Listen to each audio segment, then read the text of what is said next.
Purpose Church. My name is Janaea, and I want to share something special with you. Did you know February is Black History Month in the United States and in Canada? It honors the legacy of Black people who have shaped our history since the early 1600s. Black history in Canada is not as well known as other parts of our history. For example, did you know that some loyalists who came to the Maritimes after the American Revolution were of African descent? Or that Black soldiers made tremendous sacrifices in times as early as War or in 1812. Many Canadians do not realize that there was slavery in the territory that is now known as Canada, and that the people who fought against it helped build the inclusive and diverse culture that we have today.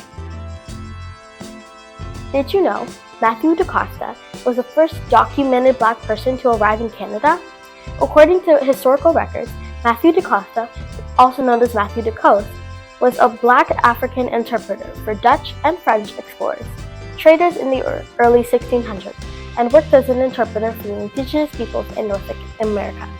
He arrived in 1608 to serve as an interpreter of the Mi'kmaq language to the government of Acadia. Did you know, throughout the 1800s, a number of historic Black communities were established across Canada? Some of those communities came as a result of war.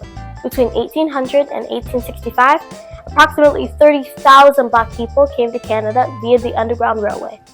The network of the secret routes and safe houses used by enslaved Africans to escape into free American states and Canada with the support of abolitionists and allies.